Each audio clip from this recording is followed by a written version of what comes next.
It's been a long time, but I still remember very vividly. I came into the workforce. I wanted to make an impact. I still remember the very first cubicle that was assigned to me. It was a tiny bank here in Florida. And it was from that spot I chose to like methodically map my career. I wanted to climb the corporate ladder. I said yes to just about anything. My efforts seemingly were paying off. I ended up working at three Fortune 10 firms. I had some really fancy titles, the cool corner offices with a couch and their own conference table, sometimes multiple locations that I have those kind of digs. Um, but in spite of those successes, and I had some pretty big ones. I mean, for context, I led more than 30,000 employees in just about every state of the country in my last couple of roles before I exited to write my book in 2019. I led the world's largest mail order pharmacy. I led the nation's largest healthcare and customer service operation. But even with that quote unquote success, and I always do the air quotes when I say success because we all define success differently. And in spite of my success, or what I qualified as my own success, it was about 20 years into that journey where I found myself really unfulfilled. I was void of that passion and the optimism that was once so palpable back in that tiny cubicle that I mentioned. I kind of grew tired of the whole machine. I'd seen a lot of bureaucracy and dysfunction and duplicity. But what was the toughest pill to swallow for me was, ironically, I began to kind of loathe the environments and the cultures that I was responsible for and had created. So this journey, or this path that I was on around year 20 of my career, I started to question everything. My health was in a bad place. I was on the doorstep of a divorce that ultimately became to be reality. And when I started to question the whole thing, like many of you would have done, I reached out to folks that I felt like were my confidants, guys and gals that I had worked with at a number of companies. We had had really strong relationships, or so I thought. And I asked them, was I the only one feeling this way? Was anybody else as apathetic as I was? And it was a gut shot to learn that they didn't actually respect me the way that I thought they did. They feared me, which was a really place to be. And I think it was all rooted in my leadership style, but more specifically, how I communicated, how I delivered good news, how I delivered bad news, how I received good news and bad news. So it was with that, I set off on a bit of a journey. This was probably another, I don't know, 10, 12 years ago. And I started to question a lot of things, but I'm a data nerd. I'm an operations guy. So for me, how I was feeling mattered a lot, but it didn't matter as much as I needed data. I needed something to tell me whether or not I was the only one feeling this way, and how could I kind of pivot out of this funk that I was in. So with that as a backdrop, and I think it's important so we can kind of relate to one another that, I feel very strongly that I've walked in your shoes and you have in mine. But it wasn't an accident that I've left this number on the screen the entire time that I was talking. It's a big number. And if we were in the same room together, I would ask folks to throw up their hand or just shout out if they had any idea what this number represented. Because it's a number I stumbled across when I started to ask all these questions that led me to what I now describe as an epiphany moment. I had an epiphany that changed my work life, it changed my personal life, and it changed who I am as a person, which is such a profound thing to be able to say so many years later. 98,280 is the number of hours you will work in your lifetime, on average. Every time I share this number, there's usually someone that says, well, he doesn't work at Etna, or he doesn't do this, or he doesn't do that, depending on where I'm speaking. But on average, and there's some math behind it, it's about a 40-hour work week for about a 20-hour career, a 20-year career, or 40-year career rather. And those numbers with some OT and a little bit of PTO sprinkled in there comes out to about 100,000 hours. It's a big number. It's a big ass number. But it's even more daunting when you realize it's second only to sleep. You will do nothing else in this existence more than you will do work, other than sleep. And when I stumbled across this, you guys, it was so profound to me, in that if I'm going to spend 100,000 hours, the thing that I will do the most on this planet, I deserve to get more out of it than just a paycheck. And I started to slowly shift my focus from results, ironically, to impact. And one enabled the other for me. So when I learned this number, And I learned that there was a potential that I'm not the only one feeling this way. I continued this journey, this like trying to learn what it is that I was experiencing, and was I alone? And I started to ask this question a lot. Is there a better way? But I needed to have outside sources either tell me there was or show me that I was just part of a machine that this is how it always goes. We should always have the Sunday scaries. We should dread going to work the next day. We should dread that interaction or that one-on-one with our boss. Was I the only one that felt that way? And is there a better way? So I turned to something called the Gallup State of the Global Workforce Survey. It's something that they've done since 2009. They've had at this point millions of respondents. They gather data from 160 plus countries.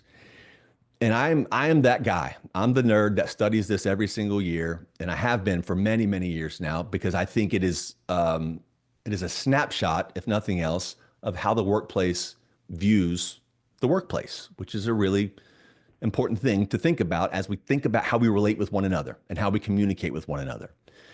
But this year's report, it came with some kind of ominous narratives, and I thought it was really stark in contrast to the commentary that the CEO issued last year when they released the report. Because as long as I've been tracking this stuff, I don't ever recall seeing Gallup be so direct and frankly, so negative. So let's just take a look at some of the quotes from Gallup's CEO. Is the global workplace at a breaking point? Not so inspiring. How about employee engagement? It's on the brink. Again, from Gallup CEO. Also not super inspiring or compelling. Productivity of the world's workplace is at risk. That's dramatic. True or not, I don't know.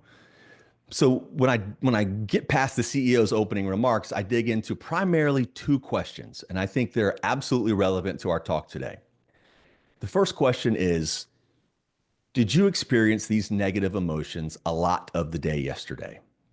Well, what are negative emotions, right? That can mean a million things for a million different people, but Gallup defines them very succinctly. Stress, worry, sadness, and anger. The four words that Gallup says are negative emotions. And I need to emphasize that first slide says, did you experience these negative emotions a lot of the day yesterday? Not every now and then, not once last month, not once did you have a bad meeting and you left feeling stressed out. Did you experience these emotions a lot of the day yesterday? Let me run through these data points. 51% of respondents in the most recent survey said, yeah, I felt stress a lot of the day yesterday. I have to be honest, that number doesn't really stress me out, candidly. It doesn't bother me that much. If half the team was worried, or stressed rather, about work, then I can live with that. I don't think that's a number for alarm. But what about worry? 40%. 40% of all respondents said they were worried a lot of the day yesterday. Sadness? 1 in 4. 1 in 4 said I was sad a lot of the day yesterday. And how does that connect to communication and feedback? If you're sad a lot of the day yesterday, you're probably isolated or alone, or you don't have a connection inside of the organization to share that sadness with. But anger? I don't know that there's a place for anger in the workplace, at least not a lot of the day yesterday. Yet nearly 1 in 5 responded by saying, yeah, I was angry a lot of the day yesterday. And I've already shared with you a couple of times that I'm a data nerd. So I actually have taken the last, I guess at this point, 16 years of data, and I charted them. I charted in something that's called the rise of daily negative emotion, something that I call it that. Let's take a quick look at this. Back in 2009, when they first started asking the question, 31% of all respondents said, yeah, I had one or more of those emotions yesterday. And anyone can see the trajectory of the responses between 2009 and current day. Quick housekeeping note, the data is through 2023 for most questions. This question's data is one of those. The 24 data will be released later in 25. So when you see 23 over there, just that is the most recent data. And a lot of people would say, well, of course we would see this big spike during COVID, right? That was the most stressful time of most of our lives, if not all of our lives. If that's the case, then why do we see record highs in the subsequent 2 years? So I think this paints a picture that there is an opportunity for us to be aware of these negative emotions that our colleagues experience, that our clients experience, that our boss is experiencing. We're all in the same boat. If we all have a tendency or a potential to experience one of these emotions, we have to talk about it. We have to communicate. And that involves feedback and challenge as well. The other question I wanted to share today is an interesting one. It's kind of fundamental to excellence. And we can't achieve what we don't know is asked of us. Again, so connected to communication and feedback. If we don't know what it looks like, how can we achieve it? So at its core, I think this question exposes our ability or our inability to communicate effectively, transparently, and authentically. So let's see what this data shows. It's not a pretty picture. And we can opine on the reasons for why this chart looks the way it looks, and obviously there's I think some clear things to call out. The proliferation of work at home obviously plays a role in the disconnect of people understanding what their charter is and the role that they're in. But check out the time, right around the time COVID hit. We saw a spike, which tells me there was a recognition that our communication and our feedback needed to be better because people are now working from home in environments that historically had always been in a brick and mortar location. So we saw a spike, and that's encouraging to me. But then I watched it fall year after year after year. So if so many people aren't even clear about what's expected of them at work, clearly there's an opportunity to communicate better. There's an opportunity to provide feedback that resonates, that inspires, that compels people to be better than they were yesterday or reach for something new. So the question I ask myself when I see the data around negative emotions, and I know what's expected of me at work, I can't help but ask myself, why? Why are these data points the way that they are? Why do they express or show, an opportunity for us to be better on so many fronts? And then that brings me back to, is there a better way? It was like, the data that we've seen from Gallup I think is so strongly connected to the apathy that I felt, but it's forced me to ask this question more times than I have had answers. And this brings me back, you guys, almost full circle to the opening few comments that I made about an epiphany that I had. And it was more than 20 years into my career, and it took me a long time to finally connect those dots. The role that communication, especially feedback, plays in organizations and humans. It's the difference between being mediocre and high performing and high functioning. So when this epiphany struck me, I needed to find a way to set expectations with those that I led, those that were my peers, every direction. Frankly, I felt as if most organizations do a pretty good job bringing people into the organization and doing some onboarding that tells them what it is they're responsible to do. But I also think there's an opportunity for leaders around the world, but also teams, whether you're the leader, you have direct reports or not, for us to be aligned on what it is that we're trying to achieve as a team, as an organization. And I coined that a culture of excellence. So I've dedicated my existence over the last close to 10 years now, helping teams build this culture of excellence. But that in itself is a bit of a nebular term. So I have created my own definition for what I think is a culture of excellence. Hopefully you can see that font well enough to read that. I'll give you just a moment to read that.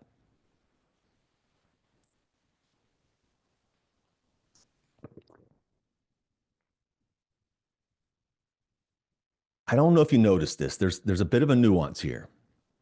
The word personal. I put that in my definition of a culture of excellence because if we truly want excellence, and I think that's what we're all after, whether it be in our personal lives, our professional lives, and everywhere in between, we all want excellence. We're not shooting or striving for perfection. We want to be excellent. Our clients expect excellence. It can't be one-sided.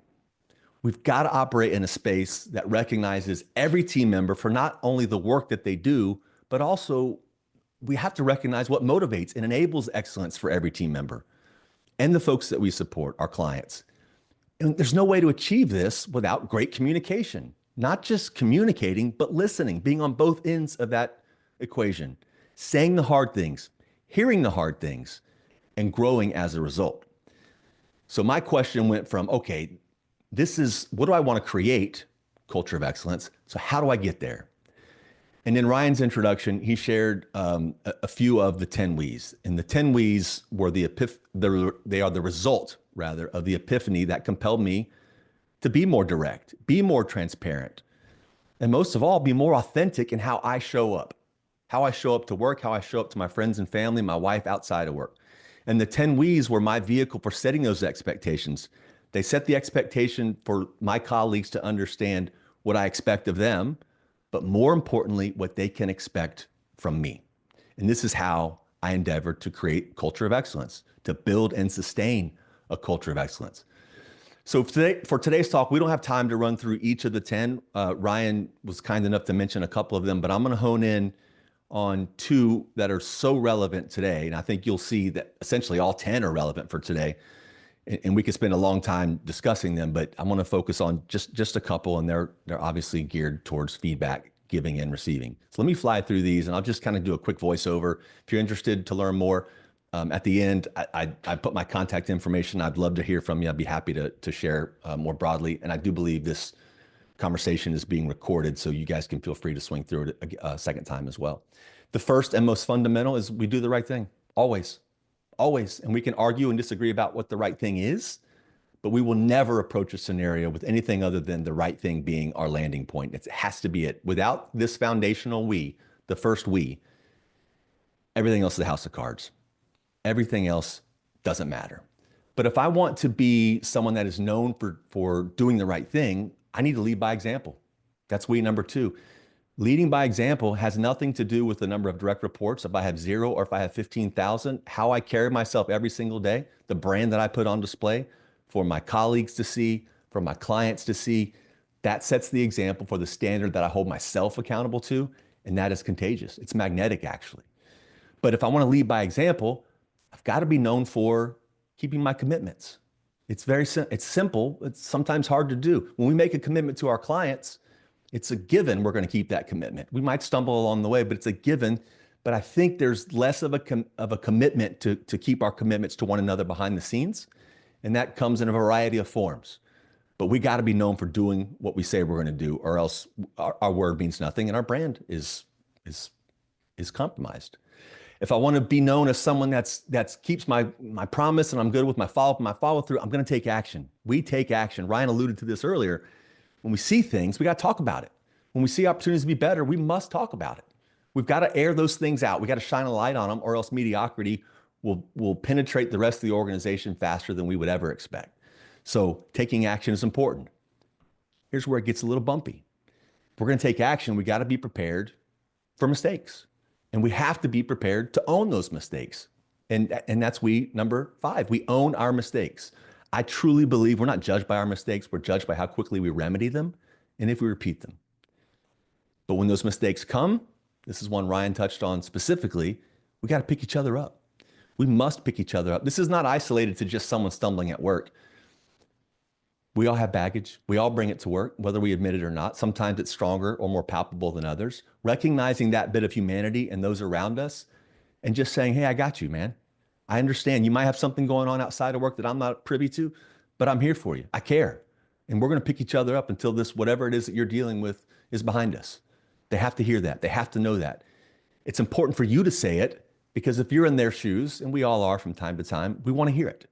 We want to be the one to extend our hand, but we also want to be the one to have our hand grabbed when we reach up. So we have to pick each other up.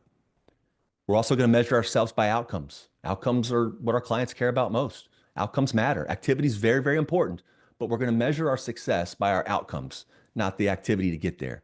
Again, we need to focus on the activity, but if our activity is not directly aligned to the outcomes that we've been assigned or that we know we're chasing collectively or even individually, why are we doing it? That it should be scrutinized.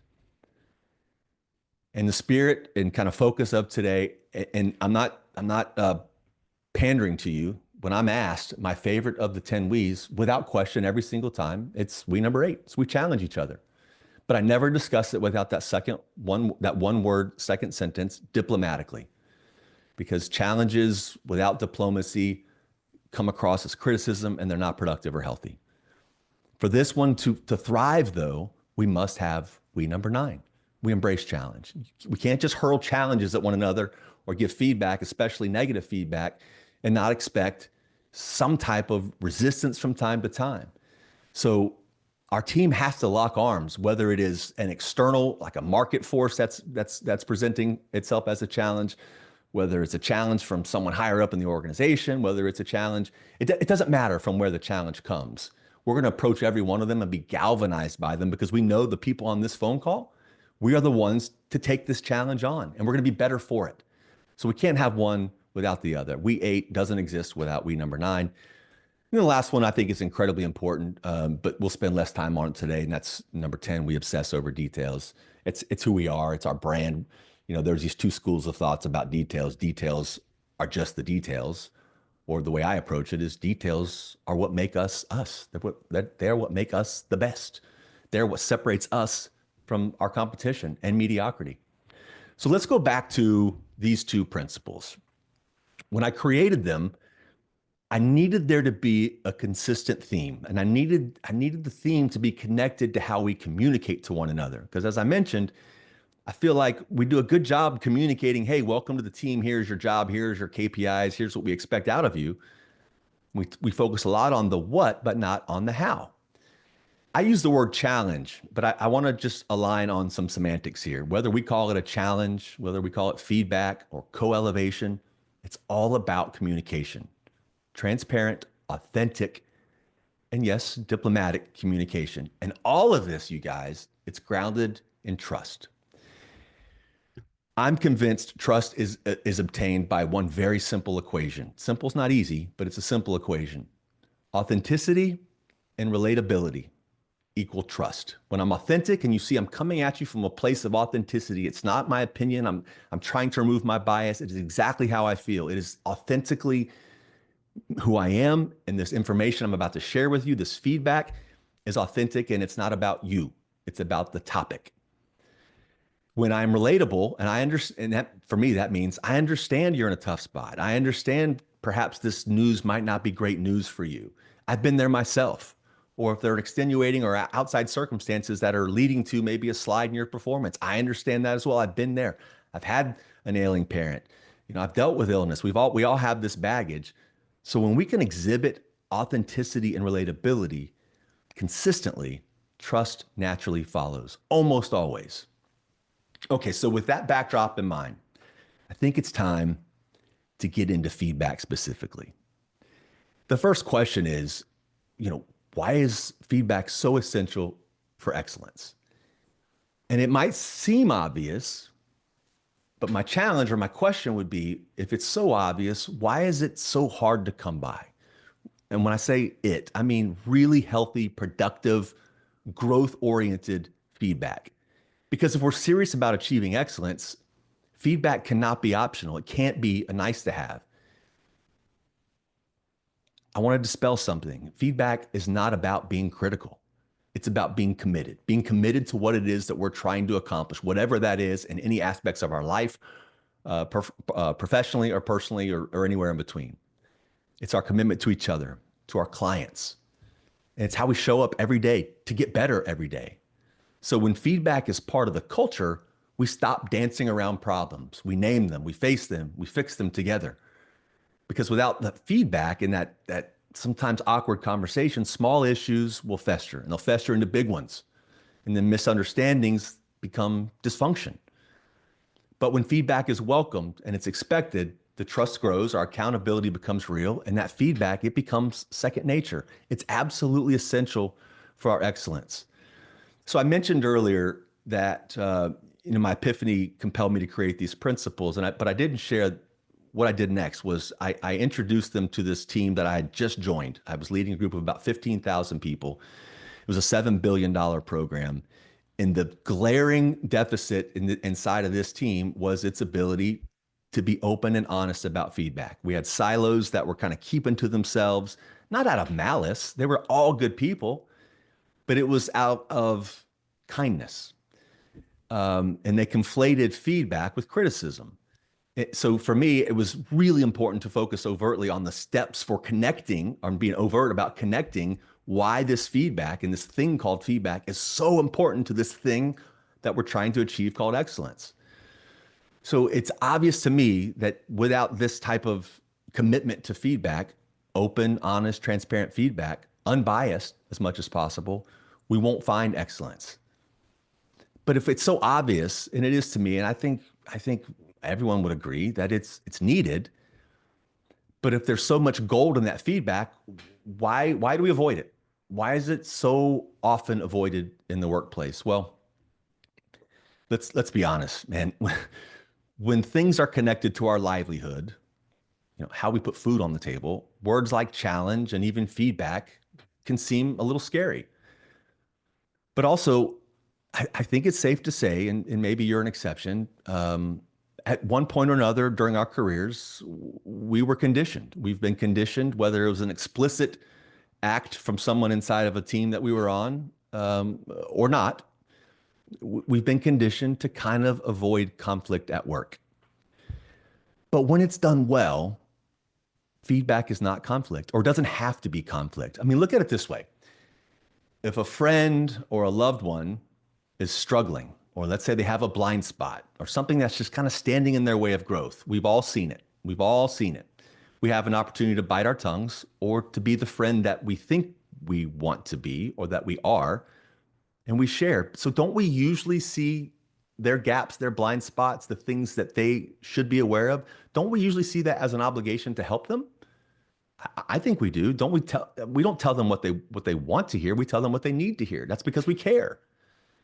And I truly believe that desire to help one another, it's in our DNA. We're wired to offer and accept help from others. But for a lot of reasons, no good ones, as far as I can tell, we lose that desire when we step in the workplace. I mean, you guys realize we even have a different vocabulary in the workplace. We speak differently.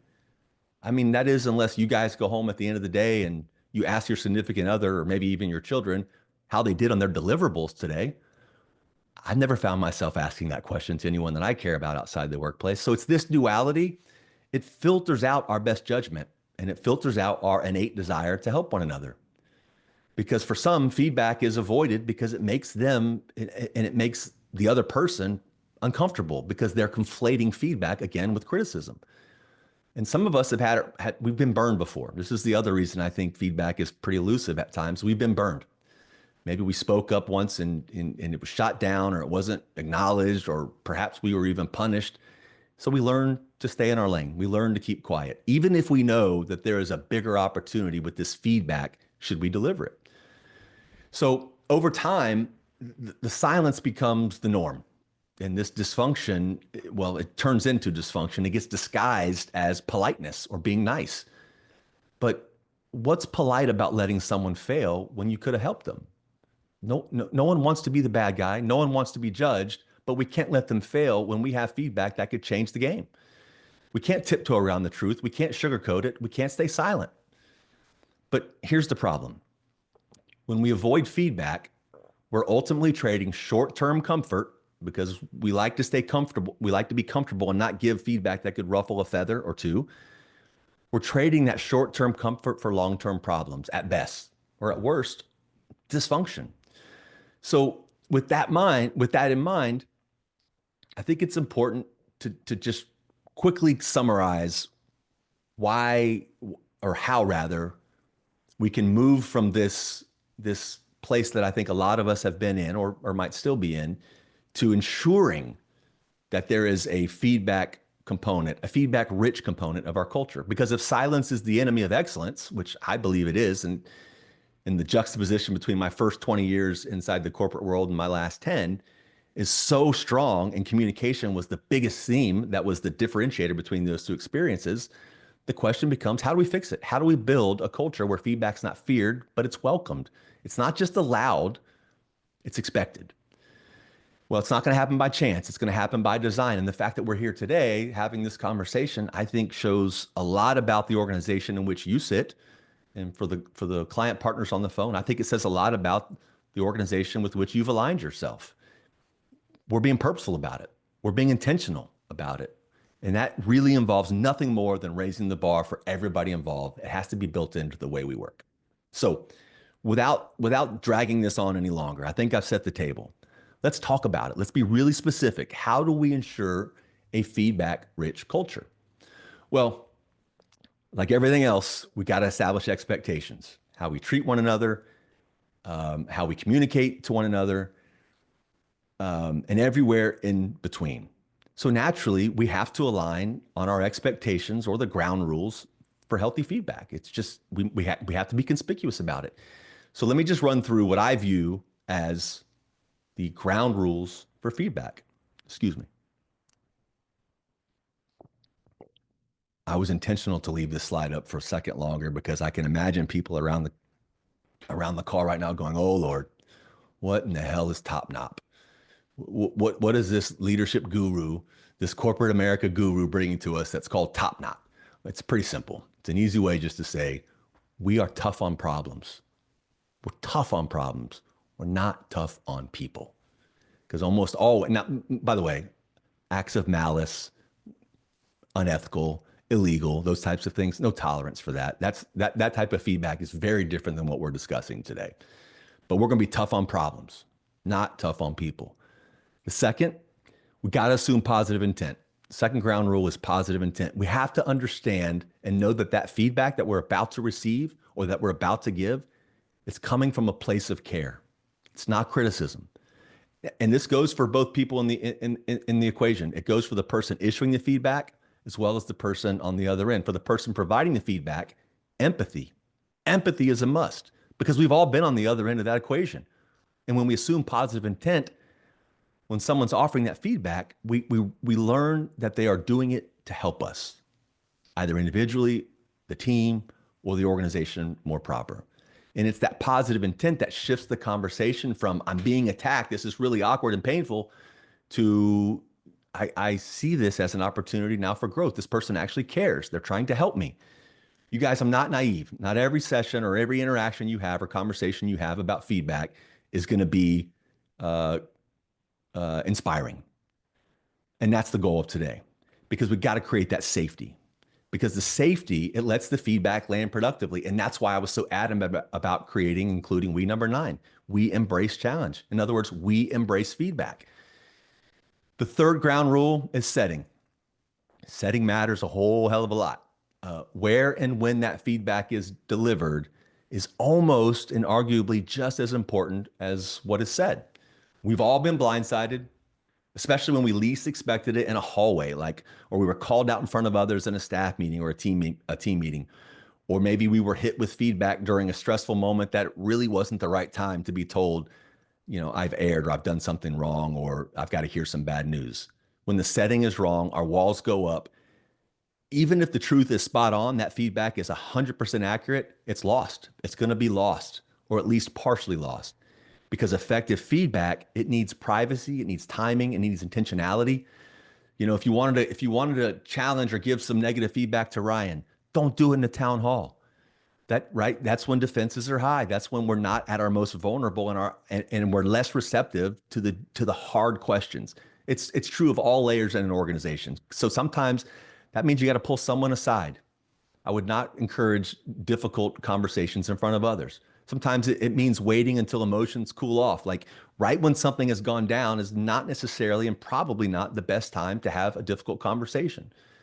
We've got to create space and time and location for the message to actually land. Because when we're intentional about setting the right environment, we show respect. And it's less about the person and more about the issue. So just please remember, constructive feedback, it's not just what we say, it's how, it's where, and when we say it. Those things matter a whole heck of a lot as well. So those are the ground rules, and I think they're pretty clear, right? But now let's get into the real meat and potatoes. What does feedback look like? What is the anatomy of feedback? So with our ground rules established, I want to dissect this. I want to dissect it in a way that points out impactful and effective tools and approaches for really, really great feedback. There are 5 steps to be aware of.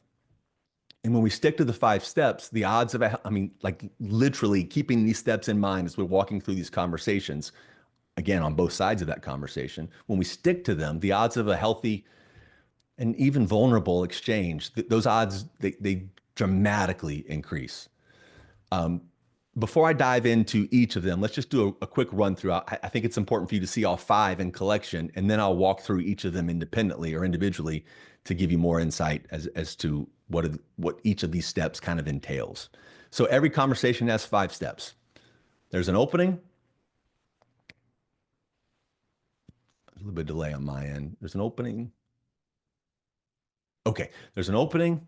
There's the actual feedback, right? It's the issue at hand. It's what are we discussing? Why are we here? Um, so, jumping right to the topic, there is why does it matter?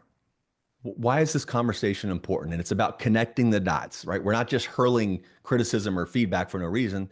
There are dots that need to be connected for the person receiving the feedback to understand, oh, okay, that's why this matters.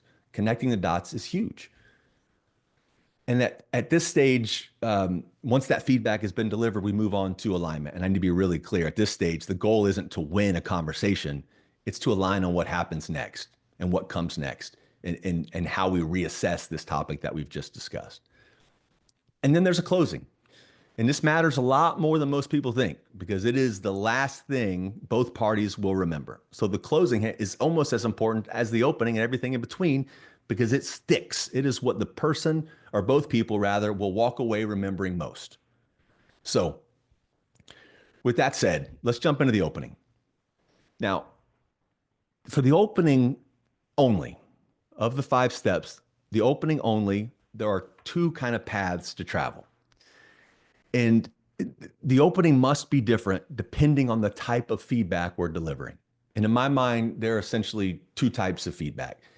There's the bad news feedback, and then there's the sensitive news. And bear with me because they are nuanced, but I think this nuance is important, especially for the person delivering the feedback. Bad news is usually performance related. It could be delivering a less than stellar review during your review time, however often your cycle requires you to deliver formal performance appraisals. Perhaps you've gotten word that someone's dropped a ball, or maybe they didn't deliver for a client as promised. So these are the things that are usually associated with disciplinary action or, you blew it. This is something that we got to correct. And then there's sensitive news. And this is the type of feedback it's more connected to perception or feelings. So maybe an example would be, responding to someone who simply behaved inappropriately in a meeting. It happens. Or someone, perhaps they made an offhand comment that stung. Maybe it didn't sting you, it stung someone else, and that person came to you. Perhaps the comment was just out of bounds, or it could involve it could be like sensitive news that you've even heard through someone else or perhaps even a client. And that feedback is incredibly important, but you don't approach that the same way you would approach delivering bad news feedback. And I hope that nuance is clear. And if we need to go deeper on that during the Q&A, I'm happy to, but I just think of all the 5 steps, this is the one that the type of feedback delivered matters a whole lot because you can lose someone right out of the gate in that opening if you don't do it well. All right, for bad news, get right to it. Be direct. Now is not the time to ask, how was your weekend? Or, how about that heat we're having? Did you catch the game last night? These are not great ways. As a matter of fact, they're terrible ways to open a conversation where you're about to deliver bad news. It might feel like you're being cordial and you feel like you're trying to relate and connect with someone before you deliver bad news. But when you open a bad news conversation this way, it just reeks of inauthenticity.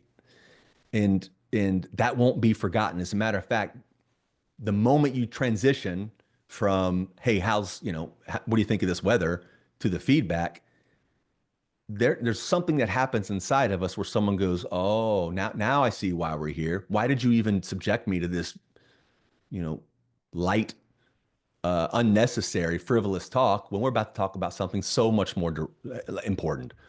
Got to be direct, get right to the point. But also remember, we're tough on problems. We're not tough on people. So although you're delivering bad news, it is still important to recognize you're not just dealing with a teammate or a team member or a colleague, you're dealing with a human being.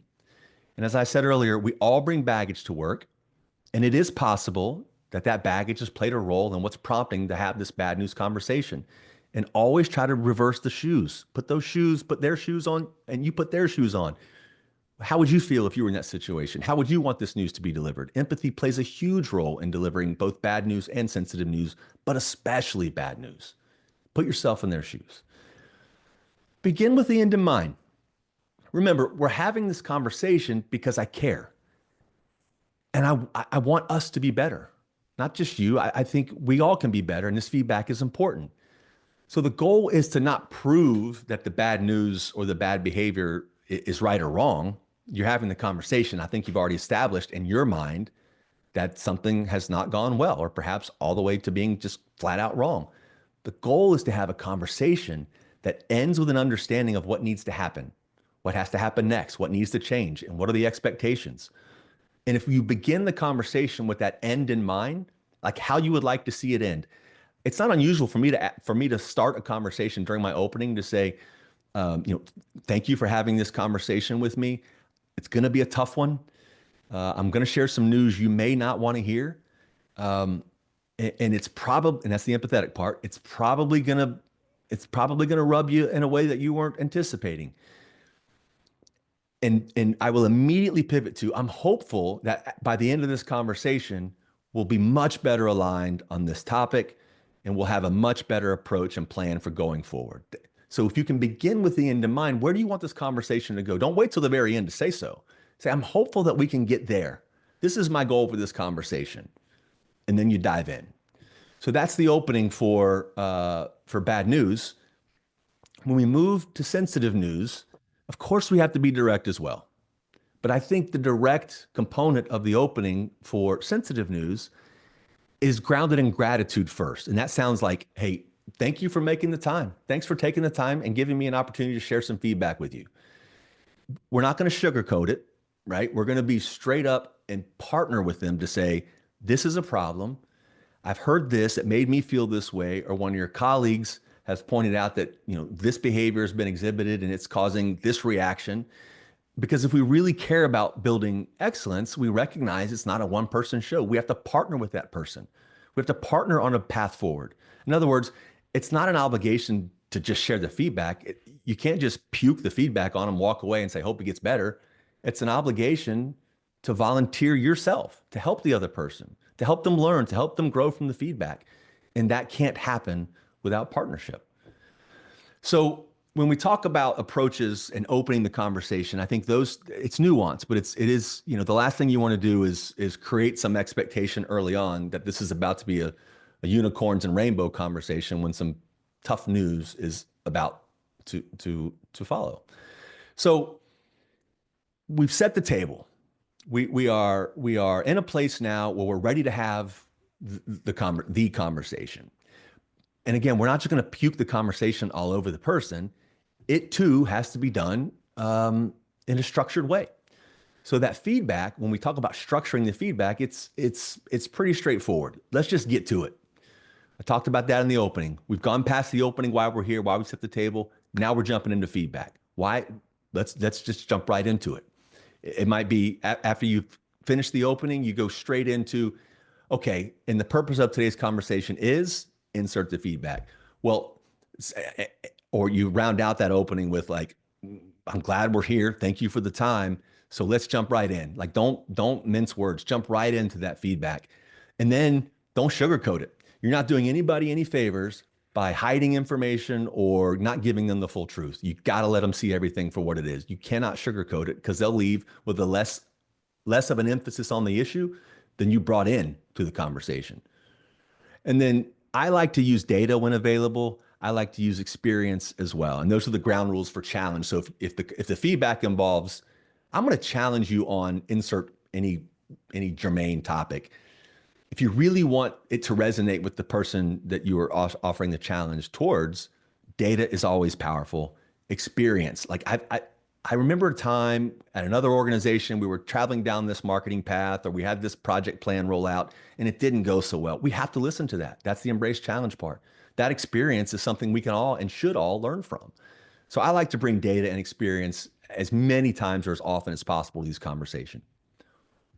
Why it matters.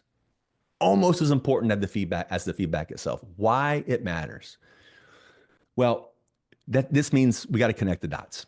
We got to help the other person, the person on the other side of the table understand why this feedback matters. Why is it, and how do we connect those dots to the bigger picture? Maybe it affects their trust. Maybe it could impact a client. It could impact our team. It could impact the company more on a more grand scale, more macro perspective. Maybe their behavior was just off-putting and send the wrong message to others. These are all examples that should remind us of top knob. We're gonna be tough on the problem, not on the person. We got to get to the bottom of the reason for the feedback, not just the surface level. The performance is here. We need it to be here. What's driving that? And connect those dots to why this feedback matters so they can take it to heart. Whatever it is, we got to spell it out.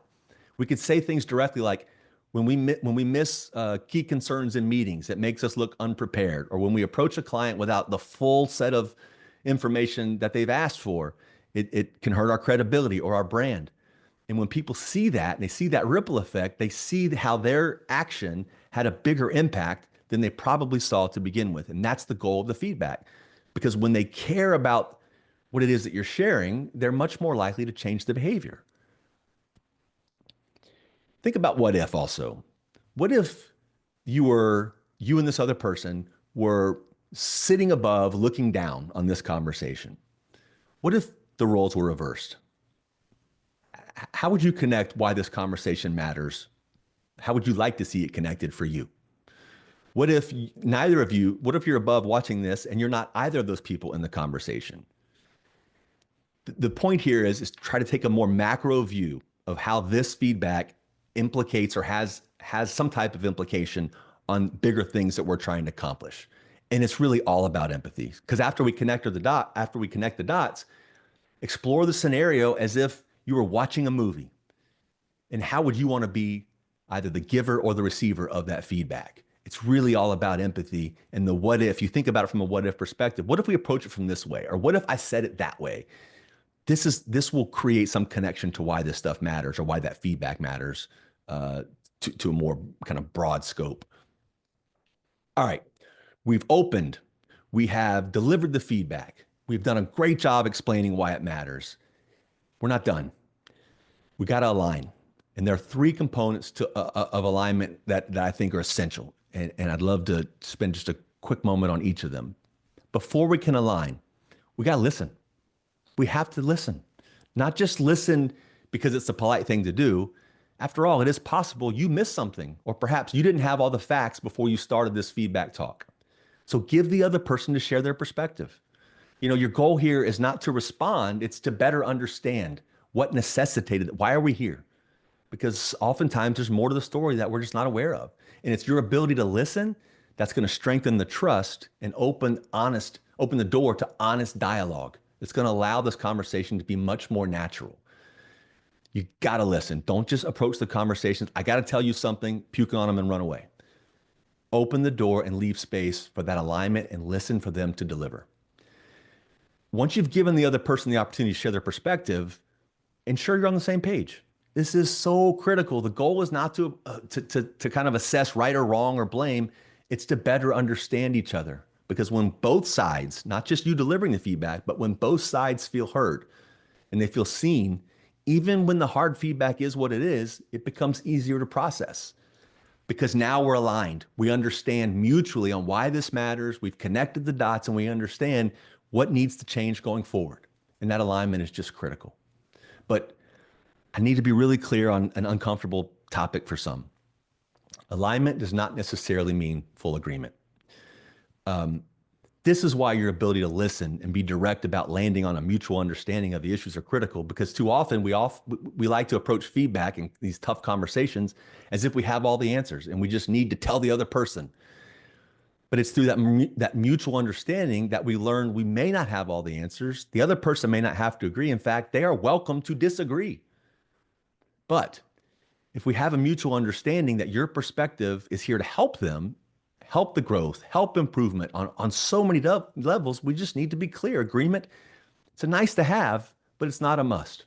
And that conversation can go like, I don't need you to necessarily agree with me, but I just need you to understand. And if you don't understand, let's spend more time talking about why this feedback is what it is. And if you agree, we can move on. But if you disagree, I'd like to know why. It's not a prerequisite for this conversation ending, but it is important to try to align, but it does not necessarily mean agreement. I think that's a misnomer in some people's minds. All right, we've gotten this far. Let's close it. Let's close this conversation. I think this matters more than most people recognize. The way you end feedback, as I mentioned earlier, this conversation can either build momentum or leave someone stuck in the same sense of self-doubt and even resentful. So the closing has to include a thank you. Thank you for making the time. Thank you for being open. You might say something like, "Thank you for taking the time just to chat. I really appreciate you being open. Thanks for giving me the chance to share this feedback." It can be folksy, like, "Hey man, I'm so happy we were able to have this talk, and thank you for hearing me out. Thank you for embracing the feedback." And after we've done all these steps and we've set the table, we thank the other person, we got to be really conspicuous on what happens next. Clarity about the go forward plan will prevent confusion. It shows that this is not just a one-off conversation. It's part of how we grow. It's what we do. It's what we expect of one another, because you might be bringing this same or similar feedback to me at some point. And that could sound like, hey, would you like to check in on this? Or do you feel like you got this? Do we need to follow up? Or you could even say, I'll leave these next steps to you. I'm really counting on you to take this feedback to heart and consider it next time you or we are facing a similar scenario. When expectations are clear, accountability, it becomes natural. And that's where the real progress begins, when accountability becomes something that we own naturally. And lastly, we've been on the receiving ends of these talks, and our ability to empathize, to relate to the other person, it's just so critical. And again, if this is bad news, or if it's sensitive news, you could say something like, "Hey, this has been a tough conversation. I would bet, or I'm going to guess, this has been a tough conversation for you. It was for me too." Or, "Hey man, if I'm in your chair, my brain is probably all over the place right now. And I just need you to know I've been here. I've been where you are right now. And I'm going to continue to be here for you, because I'm not just dropping this feedback on you, moving on. We're in this together." And then we try to summarize. Are we better for having this talk? Remember, begin with the end in mind. This is where that becomes really important. Summarize. How are we better for having this talk? How is our team better? How is our client better? How do you feel after this conversation? So if we have the ground rules and we have the 5 kind of anatomical points of a great feedback conversation, the question might be, now what? Well, you got to make a choice. You have to make a choice. And this is true of so many things in life, but especially in the workplace. If we want to be excellent, if we want to be the best, if we want to separate ourselves from our competition, we have to make the choice that feedback, it's not a nice to have.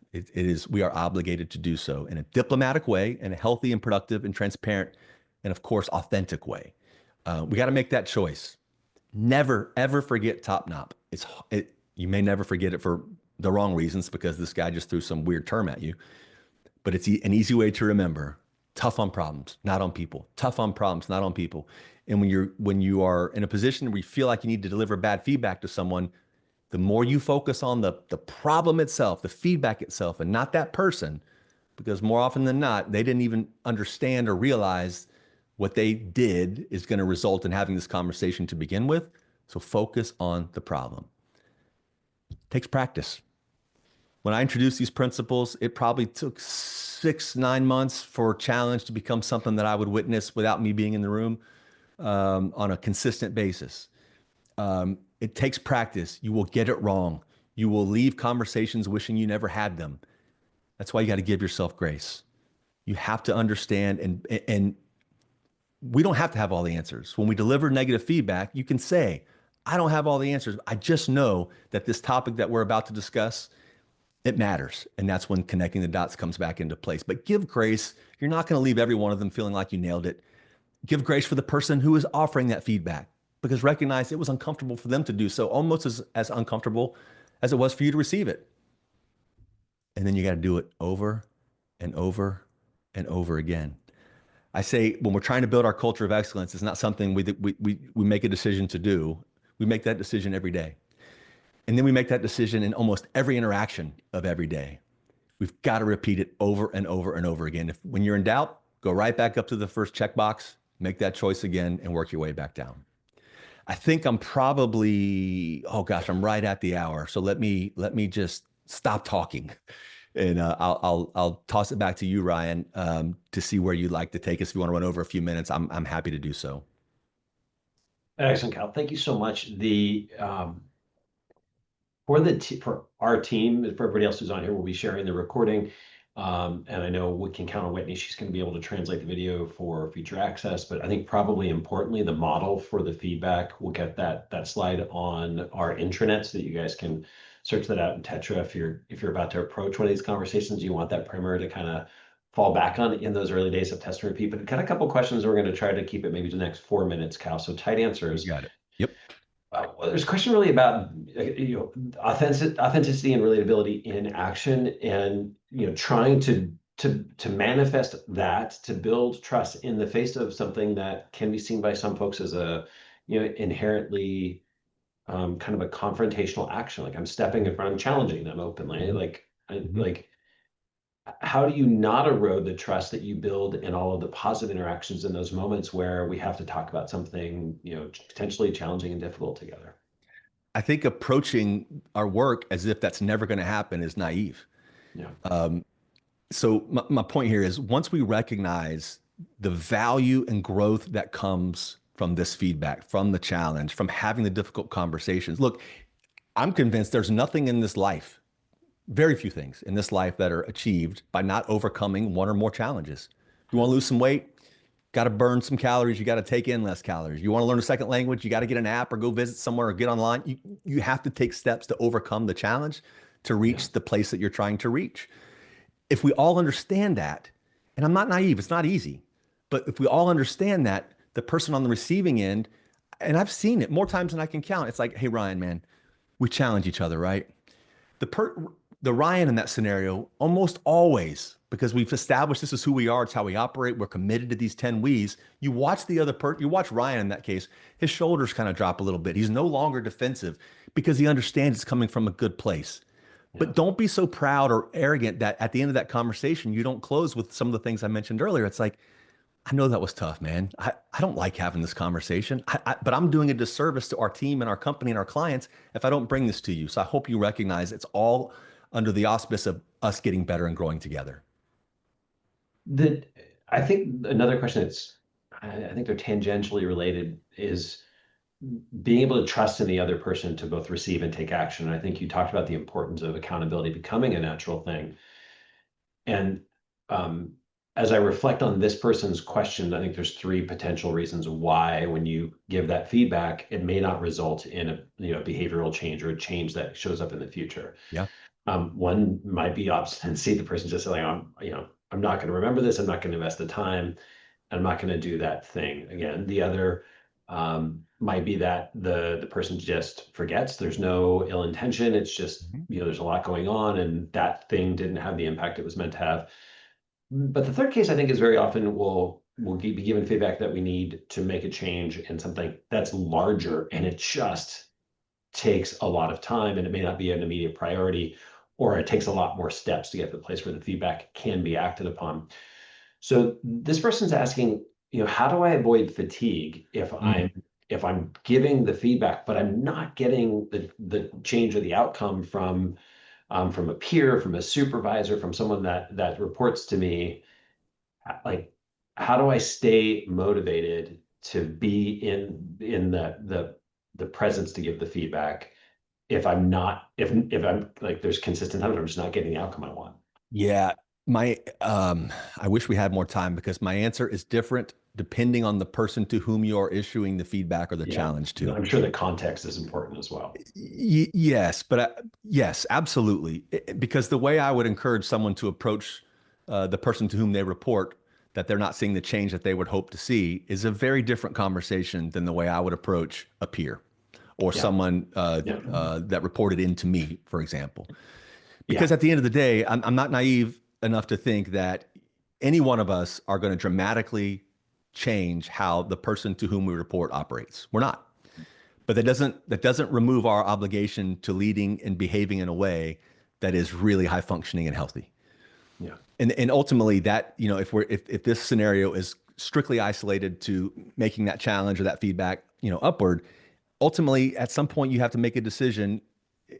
Are you tired running with a parachute on, or is there a chance that I can change this? And more often than not, you're not going to. Very different answer than I've offered a peer feedback, which would be much more collaborative and much more, listen, man, we're on this team together, and we all know you got better in you. We all see it, and we want you to be a healthy, productive member of the team. You don't have to listen to me because I'm just a peer, but I'm just telling you it's important to me because we care. Yeah. So that's a different approach. And then if it's to someone that I am leading, someone to whom they report to me, it's a very different conversation. That's where the expectation setting is everything. Because when we have the conversation and I've set the expectation on the go forward path, we aligned on it. You didn't have to agree, but we aligned on it. The next time this scenario raises its ugly head, I'm going to go back to the previous conversation and say, well, hang on a second, Ryan. We talked about this, man. We aligned. We even left the conversation and we were both saying the same thing. Here's what has to happen by this date, by this time, in this form or function. And it hasn't happened. So that Yeah. makes that feedback, that makes the frustration of not having someone move the needle the way you expected them to, if there's a reporting relationship. I mean, ultimately those conversations do get tougher and they have more drastic consequences. I mean, it's Yeah. work, it's not vacation, but that is, but it all starts with setting those expectations. Excellent. Kyle, thank you so much for your time and for your words. I know it's going to spawn a lot of great conversations inside of Aetna. For our partners who joined us today, we hope you found some great value in here and some things that you can bring and share with members of your team. If you want, we'll be sharing this video back to you so you can kind of read, level set with everybody inside of your organization. If there are others that you think need to hear these words. And on that note, Kyle, again, our sincere thanks to you for joining us today. Ryan, may I offer one last bit of, may Yeah, I just please. real briefly, I'll be very quick. Um, I recognize I went right up against the window. We didn't have the Q&A as long or as healthy as I would have hoped. And I mean this with so much sincerity. I reply to every single web inquiry I get and every single social media outreach I get. Um, it's kylemcdowellinc.com is the website, and all my socials are at Kyle McDowell Inc. I would love to hear from you. And it can be an anonymous way, however you like. I just want to make sure everyone understands or has the opportunity. If we didn't touch on something, or if you think I'm just full of it, you think I've shared something that makes no sense and it's not real world applicable, I'd love to hear from you as well. So please take advantage of that. It'd be my pleasure, my honor. Excellent, sir. All right. On that note, everyone have a great day. And Kyle, thanks again. My pleasure. See you guys.